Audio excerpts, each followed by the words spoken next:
সকাল সকাল আর ছাদে চলে এসেছি, জামা কাপড় কাচবো মেলবো। তার আগে ওয়েদারটা দেখো, দেখে মনে হচ্ছে না একদম অনেক সকালবেলা। না, শীতের দিনের সকাল একটু সকালই, 8টার কাছাকাছি বাজে, কিন্তু এত ওয়েদার মেঘলা, দেখে মনে হচ্ছে বৃষ্টি হবে। কোনো কোনো জায়গায় তো বৃষ্টি হচ্ছেও। আর এই জামা কাপড়গুলো গত 2 দিন আগের কাঁচা, মেলে দিয়েছিলাম, নিতেই ভুলে গেছি। আর এখানে দেখো এক বালতি কাছাকাছি নিয়ে এসেছি, গতকাল এগুলো কেচেছিলাম আবার আজকে। ফ্রেন্ডস, গুড মর্নিং, শুভ সকাল। শীতের মিষ্টি সকালে সবাইকে ওয়েলকাম করেছি মাই চ্যানেল ইচ্ছে পুরনে। আমি কল্পনা একটা মিষ্টি ব্লগ নিয়ে হাজির। একটা দিন এই মেঘলা ওয়েদারের মধ্যে কাছাকাছি করবো, জানি না কি হবে। আপাতত এখন তো শুরু করা যাক। তার আগে এই যেগুলো কেচে এত দিন ধরে ভুর করে রেখেছিলাম, সেগুলোকে ভাজ করি। এগুলোর একটা গল্প আছে, সেই গল্পটা শেয়ার করলাম না, কিন্তু তোমাদের যদি শেয়ার করি তোমরা বলবে কি। যদি কেউ শুনতে চাও এগুলোর পিছনে কী গল্প আছে, অবশ্যই আমাকে কমেন্ট করে বলো। চলো সবাই স্টার্ট করি আজকের ভিডিওটা। সঙ্গে থাকো, পাশে থাকো, আর পুরো ভিডিওটা কন্টিনিউ করো। আই হোপ অনেক ভালো লাগবে। চলো। সব জামা কাপড়গুলো ভাঁজ করছি, কারণ কখন যখন বৃষ্টি নেমে যাবে তার তো কোনো ঠিক নেই। এই জামা কাপড়গুলো এক না দুবার আমাকে কাচতে হয়েছে। ওই যে তোমাদের বললাম এর পিছনে একটা গল্প আছে, জানতে হলে কিন্তু কমেন্ট করে আমাকে বলতেই হবে। তো ঝটপট করে জামা কাপড়গুলো মেলে তারপরে আবার এগুলোকে ভিজিয়ে রেখে নিচে যাব নিচের কাজ করতে। তোমাদের কুট্টুস কিন্তু এখনও ঘুমাচ্ছে। আর আজকের ওয়েদারটা দেখে অনেক কাজ নিয়ে বসলেও করতে কী কী পারবো আমি জানি না, সবটা দেখতে হবে, তাহলে জানতে পারবে আজকে আমি কি কি করেছি। অনেক কাণ্ড কারখানা হয়ে গেছে। তো ঝটপট করে জামা কাপড়গুলো নামিয়ে নিলাম। আর কদিন থেকে কিছুই বুঝতে পারছি না, যতই আমি জামা কাপড় ভাবছি কম হবে আর কাচতে হবে না, ততই দেখছি বেশি বেশি করে জামা কাপড় বেরোচ্ছে। কেন যে বেরোচ্ছে কিছুই বুঝতে পারছি না। আর এখানে দেখো লিকুইড নিয়ে নিয়েছে, আর এই লিকুইডগুলো এত ভালো। তবে হ্যাঁ, আমার সার্ফ এক্সেলটা শেষ হয়ে গেছে, এটা হচ্ছে সানলাইটের লিকুইড। তো ফেনা দিয়ে খেলতে কার ভালো লাগে, ছোটোবেলায় এরকম অনেক ফেনা দিয়ে আমরা খেলা করতাম। মা বলতো ফুলড়ি বানিয়ে দেবো দে, মার মতন মনে পড়ে গেল, তাই আমিও বসে বসে এগুলো করছিলাম একটু খেলা। আবার মনে পড়ে গেলো না কাজ আছে। আর শীতের মধ্যে দেখো আমি সোয়েটারটা গায়ে দিয়ে নিয়েছি, কারণ সকালবেলা খুব ঠান্ডা লাগছিলো। আমি কিন্তু এখনও ব্রাশ পর্যন্ত করিনি, আগে ছাদে চলে এসেছি এগুলো ভেজাতে, কারণ এগুলো ভেজানো থাকলে ঠিক একসময় কাঁচা হবেই, কিন্তু না ভেজানো থাকলে আর কাছাকাছি করা হয় না।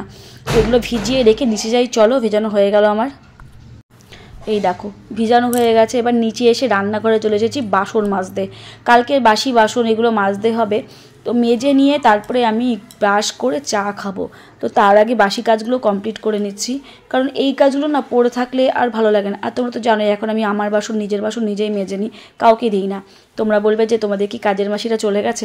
না না, আমাদের কাজের মাসি আছে, সেও বাসন মাজে এসে বাড়িতে। আমি আমার বাসন কাউকে দিই না, কারণ আমি মনে করি নিজের বাসনটা নিজে মাজলে বেশ পরিষ্কার হয়। কারোর হাতের বাসন মাজা আমার ঠিক পছন্দ হয় না, মনে হয় ঠিক ওদের মাজে না। আর আমাদের কাজের মাসির মাজাটা খুব একটা ভালোও মাজে না, তো আগাগোড়াই মাজে না, তখনই আমার বিরক্ত লাগতো। কিন্তু বলতাম না কিছু, সবাই একসঙ্গে, তাই দিয়ে দিতাম বাসনগুলো। এখন যখন নিজের হাতে পড়েছি, নিজের বাসনগুলো যতটা পারি সুন্দর করে মেজে গুছিয়ে রাখার চেষ্টা করি। তো সব বাসন মাজা হয়ে গেছে, চলো এখন বেসিনের এখানের থেকে বেরিয়ে আমার দাঁত মাজতে যাই। শীতের দিনের বেলা দেখতে দেখতে কী করে যে চলে যায় কিছুই বোঝা যায় না। তো এই যে ব্রাশ করে নিজেকে ফ্রেশ হয়ে নিয়ে একটু চা খাবো, আর ভালো লাগছে না। সকালবেলা একটানা কাজ করার পরে মনটা যেন কেমন লাগে, কখন চা খাবো এই আর কি। একটু ফেস ওয়াশ দিয়ে মুখটাকে ক্লিন করে নিচ্ছি। এটা আমি এখন রোজই করে থাকি। তোমাদের আগেই বললাম যে শীতের দিনে স্কিনটা একদম ড্রাই হয়ে যায়, তো যতটা পারি স্কিনটাকে কেয়ার করার চেষ্টা করি। তারপরে চলো ঘরে যাওয়া যাক। এখানে দেখলাম অনেকগুলো জিনিস পড়ে আছে, এই বারান্দাটা মধ্যে আবার ঝাড় দিতে হবে, তো এই দেখো। আর তারপরে দেখলাম ড্রেসিং টেবিলের অবস্থাটা খুবই খারাপ অবস্থা হয়ে আছে, প্লাস আমাদের এই টেবিলটার অবস্থাও খারাপ হয়ে আছে। কুট্টুস তো এখনও ওঠেনি, 9টার কাছাকাছি বেজে গেল প্রায়। কুট্টুসের খাবার তৈরি করতে হবে। বললাম না আজকের ওয়েদারটা বোঝাই যাচ্ছে না, যেহেতু মেঘলা মেঘলা ওয়েদার। তো চলো নিজের একটু স্কিন কেয়ার করে নিই। এই যে কিছুই দিই না আমি, একটু টোনার দিয়ে আর একটু অ্যালোভেরা জেল দিই, কখনো ওই সানস্ক্রিনটা ইউজ করি। চুলটাতে তেল দেওয়া আছে, শ্যাম্পু করবো বলে রেখেছিলাম, কিন্তু ওয়েদার দেখে মনে হচ্ছে না আজকে শ্যাম্পু করতে পারবো, এত ঠান্ডার মধ্যে আর ইচ্ছে করছে না। আবার বাজার যেতেও ইচ্ছা করছে, কী যে করব বুঝেই উঠতে পারছি না। আজকের কাজকর্মগুলো অদ্ভুত টাইপের। যারা যেখান থেকে ভিডিওটা দেখছো কন্টিনিউ দেখো। এই দেখো ঘড়িতে এখন 9টা 5 বেজে গেছে। কুট্টুস কিন্তু এখনও ঘুমাচ্ছে, গামছাটা এখানেই রয়ে গেছে, এটা আগে সরিয়ে দিই। ইয়েস টোকো যাও, গামছাটাকে সরিয়ে দিই। কুট্টুস ঘুমাচ্ছে, ঘুমাক।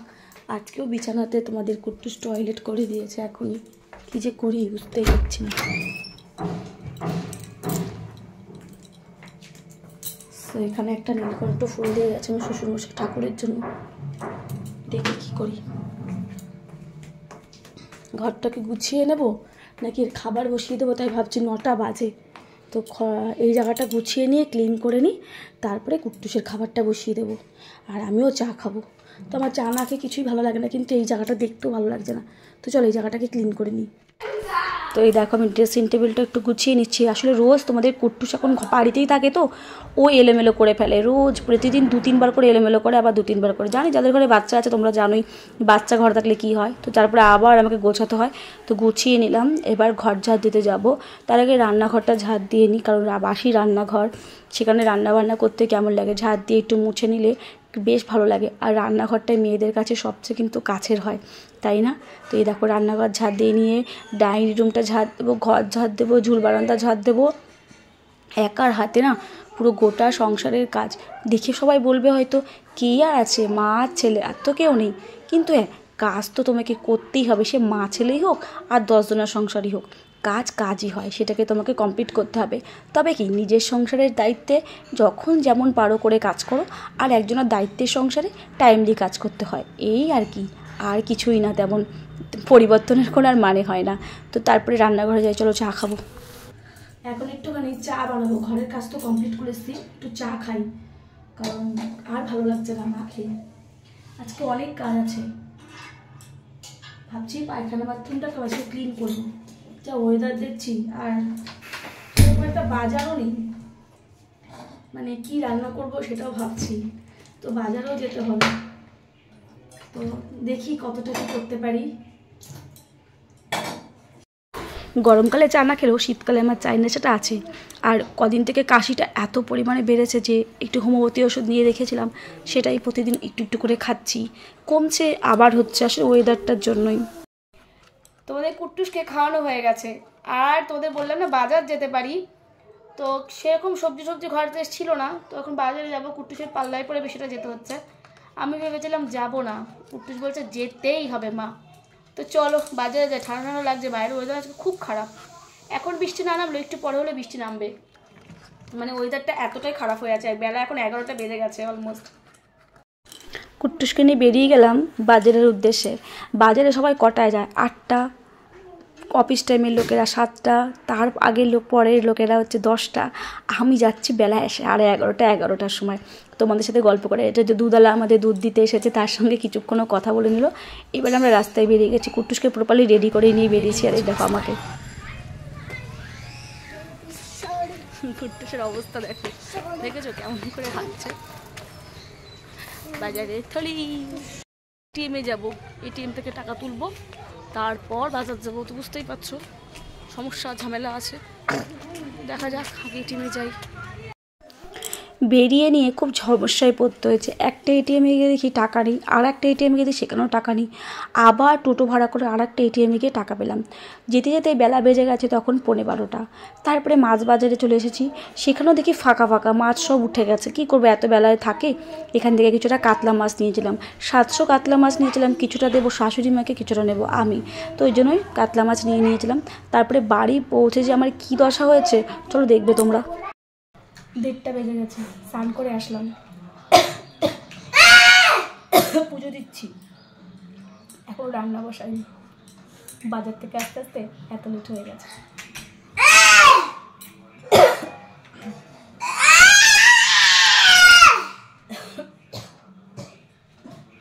রান্নাঘরে চলে এসেছি, আর কি রান্না করবো এটা ভাবছিলাম। বেলা বেজে গেছে 2টো। আর তোমরা ভাবছো যে 2টো কেন বাজলো, আরে 11টা পর্যন্ত তো মানে কি বল দেখতেই পেলাম, তোমার সাথে সময় কাটালাম। তারপরে বাজারে গেছি, এটিএমে গেছি, 2টো এটিএম ঘুরে ঘুরে হয়নি, 3 নম্বর এটিএমে গিয়ে হয়েছে। বেলা 12টার সময় টাকা তুলেছি, তারপরে বাজারে গেছি, বাজার থেকে এসেছি 12:30 বাজে। এসে স্নান করলাম, পুজো দিলাম, ছেলেকেও খাওয়ালাম, ছেলেকেও স্নান করলাম, বেরিয়ে গেছে 1:30, 1:45। এখন ভাবছি রাইস করবো, তাই ভাত বসিয়ে দিয়েছি। এখানে গাজর আর ক্যাপসিকাম কেটে নিয়েছি, একটু টমেটো, এই টমেটো বলছে কেন, একটুখানি মটরশুঁটিও নিয়ে নিয়েছি। আর কিছু করবো না, একটুখানি ভাবছি পাঁপড় টাপড় ভেজে নেবো। তো চলো করতে থাকি, দেখতে থাকো। তা আমি ঘি যেহেতু নেই, আমি সাদা তেল দিয়ে করবো, প্লেন, যত তাড়াতাড়ি সম্ভব করা যায়। কুট্টুস খাবে, খিদে পেয়ে গেছে।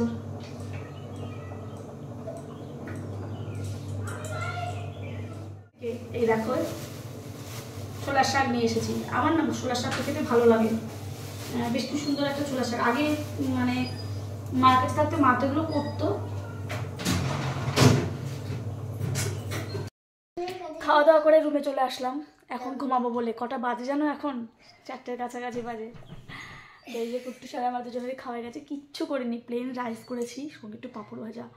রাইসের সঙ্গে কি পাঁপড় ভাজা ভালো লাগে বলো? রাইসের সঙ্গে একটু ঝাল ঝাল কিছু, মানে একটু আলুর দম কষা কষা, বা একটু মাংস, বা পনিরের তরকারি, মানে এসব ছাড়া রাইস তো চলেই না। সেখানে এত ফাস্ট কি রান্না করব, বেলা হয়ে গেছে, ছেলেটাকে খেতে দেবো। তো আমি আর মাথায় কিছু কাজ করছিল না, পাঁপড় ভাজা করে দুজনে মিলে কোনো রকমে খেয়েছি, মানে খেতে হয় তাই খেয়েছি। রাত্রে ইচ্ছা আছে একটু ভালো করে করব, রাইস একটু রেখে দিয়েছি, রাতে কিছু একটা করবো, তাই তো বাবা? তাই করবো। তো আমরা আমার কিছু আদর খেয়ে যাও। আই লাভ ইউ বাবা। আচ্ছা ঠিক আছে। তো এখন আমরা একটু ঘুমঘুমু করবো, আর উপরে ছাদে যে কাছাকাছিগুলো আছে একটু পরে কি করব। তোমরা দেখো বেলা কিন্তু এখন 4:30 বাজে। কেউ বলবেই না 4:30 বাজে, বলবে এখন 5টা 5:30 বাজে, কিংবা তারও বেশি।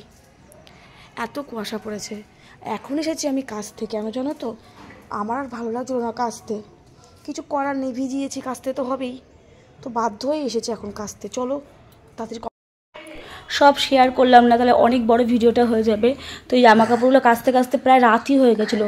তারপরে ঘরে এসে আর ইচ্ছা করছে না যে আবার রাতে রান্নাবান্না ভালো মন্দ করি। কি করব, এখানে দুধ আছে, এই দুধটাই বা কে খাবে, রাইসটাই বা কে খাবে। শেষে আলু ভাজা করছি, কুট্টু সবার ঝাল তরকারি খেতে পারবে না, তো ওর জন্য আলু ভাজা দিয়ে রাইসটা করলাম। আর আমার দুধ আছে, আর আমি একটু রাইস খেয়ে নেবো। তো এই হচ্ছে আজকে রাতের মেনু, এই যে নিয়ে নিয়েছি এখানে। আর এই যে দুধটা রইলো, দুধটা আমি পরে খেয়ে নেব। তাহলে কিন্তু আজকে রান্না বান্না খাওয়া দাওয়া সারাদিনের কাজকর্ম উলট পালট হয়ে গেল। টাটা বন্ধুরা।